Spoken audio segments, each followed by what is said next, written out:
여호수아 16장 말씀입니다.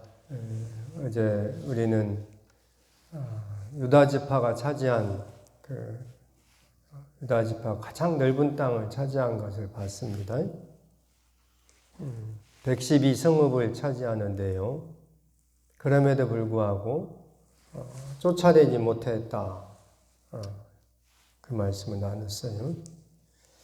우리가 믿음 생활 잘하는 줄 알았는데 유다 지파처럼 수많은 한편 평정하고 지역을 차지할 그를 참 믿음의 삶이 되는 줄 알았는데 그래도 쫓아내지 못한 부분이 있더라. 내가 믿음 생활 잘하는 줄 알았는데 여전히 세상이 드러나요. 그럴 때마다 좀 민망하고 좀 당황스럽고 그러죠. 이제 오늘 16장 말씀도 이제 같은 말씀입니다. 15장, 16장, 17장이 사실 메시지가 하나입니다. 15장은 유다 지파고 16장은 에브라임이고요. 또 17장은 므낫세 반지파가 차지한 그 땅의 경계를 가르쳐 줍니다. 오늘 우리가 나눌 말씀은요. 노역하는 종이 되니라 하는 말씀 좀 나누고자 합니다. 9절 말씀 같이 읽죠. 9절. 그 외에 므낫세 자손의 기업 중에서 에브라임 자손을 위하여 구분한 모든 성읍과 그 마을들도 있었더라. 그들이 게셀에 거주하는 가나안 족속을 쫓아내지 아니하였으므로 가나안 족속이 오늘까지 에브라임 가운데 거주하며 노역하는 종이 되니라. 그럽니다. 에브라임 지파가 게셀에 거주하는 가나안 족속을 쫓아내지 못했다. 그러죠? 쫓아내지 않았다. 우리말 성경은 쫓아내지 아니하였다. 그렇게 번역을 해놨어요. 쫓아내지 못한 것인지, 쫓아내지 않은 것인지, 좀 구분하기가 좀 어렵습니다. 쫓아내지 못한 것은 힘이 없어서 못 쫓아낸 것이고, 그죠? 쫓아내지 않은 것은 힘은 있어도 그냥 내버려 둔 거죠.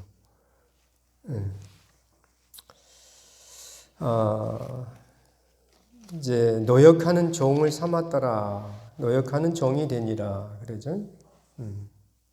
게셀에 거주하는 가나안 족속이 에브라임 가운데 거주하며 노역하는 종이 되니라. 이렇게 보니까요. 쫓아내지 않은 것은 종으로 부려먹기 위함이 아닌가. 그렇게 또 생각도 해볼 수가 있어요. 비슷한 말씀이 17장 13절에도 나와요. 한번 읽어보죠. 17장. 우리가 내일 17장 나눌 테인데 17장 13절 같이 읽죠. 이스라엘 자손이 강성한 후에야 가나안 족속에게 노역을 시켰고 다 쫓아내지 아니하였더라. 그럽니다. 쫓아내지 않았다 그러죠. 가나안 정복 전쟁을 이제 볼 때 우리가 여호수아서가 좀 믿지 않는 사람들이 우리 기독교를 이렇게 공격할 수 있는 어떤 근거를 준다 말씀을 드렸죠. 왜냐하면 침략군이 됐잖아요. 출애굽한 이스라엘이 가나안 땅으로는 침략자가 돼버린 거죠. 그러니까 믿지 않는 사람들이 볼 때는 나는 그런 하나님 안 믿겠다 이렇게 한다고 그랬습니다. 그래서 여호수아서가 사실은 해석하기가 좀 어려운 부분들이 있어요. 가나안 땅에 살아있는 가나안 땅 사람들을 전부 다 정말 싸그리 그죠? 표현이 좀 격하네요. 가나안 땅에 있는 사람들 전부 다 죽여버렸다면은, 그래서 그 땅을 무주공산, 아무도 살지 않은 무주공산으로 만들었다면은, 사실 이제 여호수아 정착기가 필요가 없어요. 여호수아가 두 부분으로 나눈다고 그랬죠. 하나는 정복기, 하나님 정착기. 예. 가나안 땅에 살아가는 사람, 가나안 땅에 있는 사람들을 전부 다 죽여서 가나안 땅을 무주공산으로 만든다면은 좀 우리도 비난 받을 수가 있을 것 같아요. 세상 윤리로 보면요, 좀 그럴 수가 없습니다. 우리 신앙도 그러죠. 보수주의가 있고 보수주의보다 더 근본적인 근본주의가 있고 그럽니다. 그죠? 우리는 통합직교단이죠. 그러니까 근본주의에서도 정말 핵근본주의가 더 있고 그럽니다. 그렇게 성경이 이제 기록이 되고 그렇게 믿음 생활하면은 가나안 땅에 살아가는 사람들 전부 다 없애버려야 합니다. 한 사람도 남기지 않는, 기어다니는 애기라도 다 가나안 사람 피가 섞였다면 모조리 없애버려야 하는. 이것이 우리 신앙의 딜레마입니다, 사실. 우리가 세상에 살지 않습니까? 근데 세상이 우리한테 하나도 없어. 100% 하나님 말씀대로만 살아. 세상적인 것은 한 톨도 없어. 그러기가 대단히 어렵습니다. 불가능하다고 봅니다. 세상에서 배운 지식과 기술, 윤리, 세상적인 것들을 우리가 완전히 다 거부하고 100% 하나님 말씀대로만 산다. 그게 될까? 안 됩니다. 종교개혁을 해가지고 깔뱅과 이런 분들이 종교개혁을 해가지고 가톨릭에서 우리가 아무튼 분리되어 나왔죠. 그러면은 100% 살아야 되지 않겠어요. 근데 종교개혁 한 다음에 500년 지난 우리의 모습을 보면은 우리 속에 가톨릭과 같은 로마 천주교회 같은 그런 모습들이 보여요. 네. 오늘 우리에게 주신 하나님 말씀은요, 우리가 세상 방식을 종으로 삼아야 되겠다는 겁니다. 우리가 세상 방식에 종이 되어서 끌려가서는 안 되고요.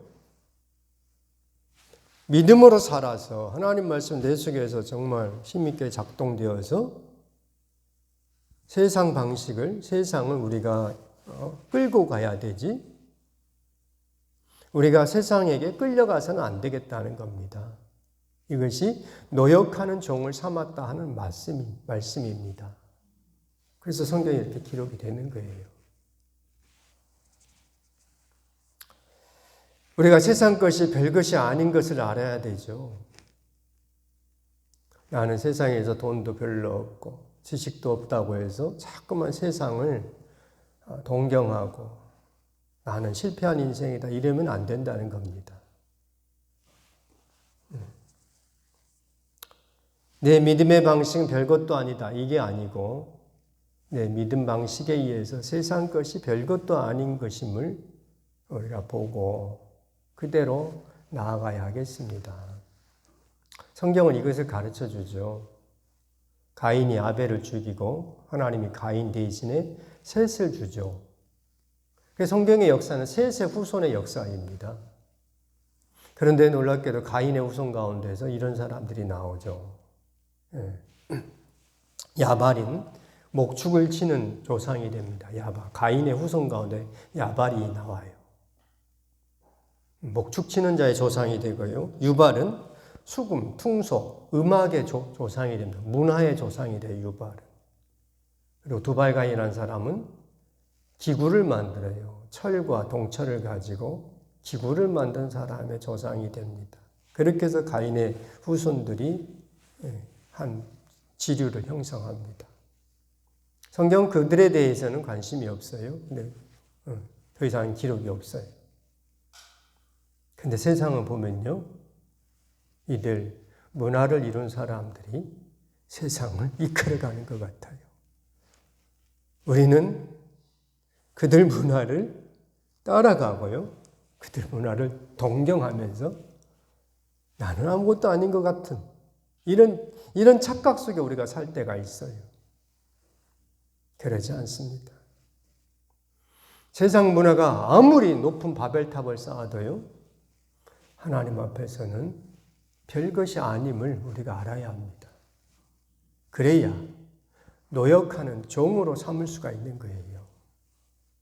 그렇지 않으면 우리가 세상적인, 그러잖아요. 옷도 그러잖아요. 제가 바지는 안 보이는데 옛날 옷입니다. 바지가 이렇게 넓은 바지. 요즘은 바지가 좁지 않습니까? 우리가 세상 옷을 입는다고 해서 세상 유행 그런 것만 따라가서 나는 최신식 요새 유행을 따라가지 않으니까 나는 별것이 아니다. 이게 아니죠.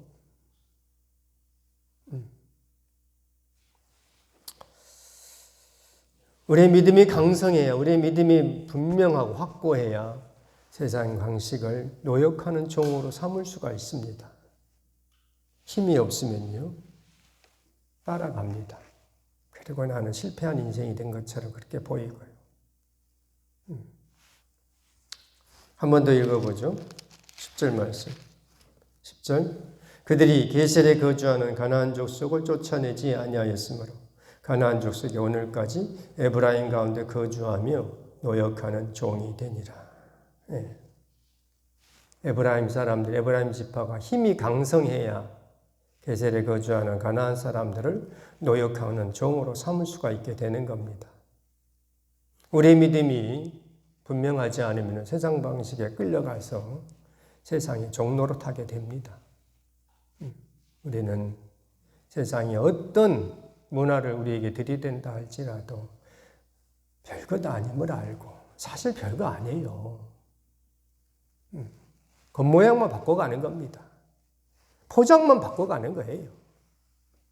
우리는 알맹이가 중요하니까요. 그렇죠? 노역하는 종을 삼을 수 있는 우리 모두가 되기를 바랍니다. 기도하겠습니다. 거룩하신 하나님 아버지 은혜를 감사합니다. 주님의 사랑으로 우리가 세상을 이기게 하여 주시고 세상의 문화와 세상 방식을 노역하는 종으로 삼을 수 있는, 세상에 끌려가지 아니하고 세상을 이끌 수 있는 우리 모든 믿음의 성도들이 되게 하여 주옵소서.